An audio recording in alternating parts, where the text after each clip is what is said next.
40 minute ধরে শুধুমাত্র নির্বাচনের তো কথা হয়নি, নির্বাচনের তারিখের কথা হয়নি, আরো কি কি বিষয়ে কথা হয়েছে সেগুলোর বিষয়েও দেশবাসী জানার অধিকার আছে এবং দেশবাসীর পক্ষ থেকে আমরা সেগুলো জানতে চাই। তারেক রহমান সাহেব এবং বিএনপির পক্ষ থেকে নিরাপত্তা উপদেষ্টা খলিলুর রহমানের পদত্যাগ দাবি করা হয়েছিল, কিন্তু সেই খলিলুর রহমানই কিন্তু সেই বৈঠক সেখানে অ্যারেঞ্জ করছে, সেখানে থেকেছেন এবং তারেক রহমান সাহেবকে কিন্তু তিনি অভ্যর্থনা জানিয়েছেন। তো এইগুলো নিয়েও কিন্তু জনগণের মনের মধ্যে সন্দেহ আছে যে কে এই খলিলুর রহমান। উনি তো বিদেশেই ছিলেন, আমেরিকাতেই ছিলেন।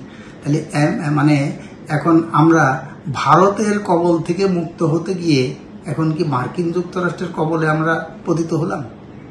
সেই সাম্রাজ্যবাদী যে আগ্রাসনে যে করিডোর রাখায় নেই, বন্দর বিদেশি কোম্পানিকে ইজারা দেওয়া, স্টার্লিং, সেই স্টার্লিংকে এখানে আকাশ যে নিরাপত্তা, সেই নিরাপত্তা নেটওয়ার্ক, সেটা ব্যবস্থা তাদের কাছে তুলে দেওয়া, এখানে কাতার এবং কুয়েতকে সমরাস্ত্রের খুচরা যন্ত্রাংশ সেগুলো তৈরি করার জন্য কারখানা চট্টগ্রাম ইপিজেডি স্থাপন করার জন্য আহ্বান জানানো, এটা আরেকটার সাথে একটা ইন্টারলিঙ্ক। তাহলে সেই বিষয়গুলো নিয়ে এগুলো কি আলোচনা হয়েছে তারেক রহমান সাহেবের সাথে, তাহলে সেইগুলো দেশবাসী জানতে চায়। আমরা বলছি যে এখানে এখনো পর্যন্ত আমাদের আরো কিছুদিন অপেক্ষা করতে হবে যে লন্ডন বৈঠকের ফলাফল কি, কে জিতলো, বিএনপি জিতলো না ইউনূস জিতলো, তারেক রহমান সাহেব জিতলেন না ডক্টর ইউনূস সাহেব জিতলেন, কে জিতলো এখনো পর্যন্ত এটার হার জিত এখনো নির্ণয় করার সময় আসে নাই। আরো কিছুদিন আমাদের মনে হয় অপেক্ষা করতে হবে এবং তাদের এই বৈঠকের মধ্যে কোন কোন বিষয় নিয়ে আলোচনা হচ্ছে সেগুলো যদি প্রকাশ্যে আসে, তাহলে সেই প্রকাশ্যে আসলে সেগুলো নিয়ে খোলাসা হওয়া যাবে।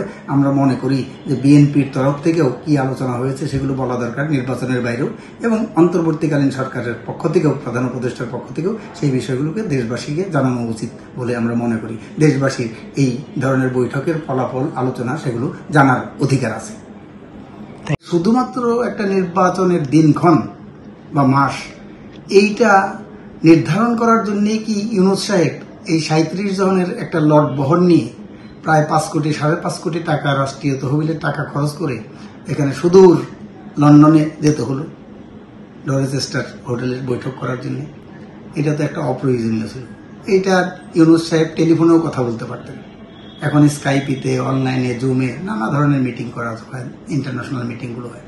তাহলে সেইটাই শুধু না, এখানে এই জন্য এটার অন্তরালে বা 40 মিনিট ধরে শুধুমাত্র নির্বাচনের তো কথা হয়নি, নির্বাচনের তারিখের কথা হয়নি, আরো কি কি বিষয়ে কথা হয়েছে সেগুলোর বিষয়েও দেশবাসী জানার অধিকার আছে এবং দেশবাসীর পক্ষ থেকে আমরা সেগুলো জানতে চাই।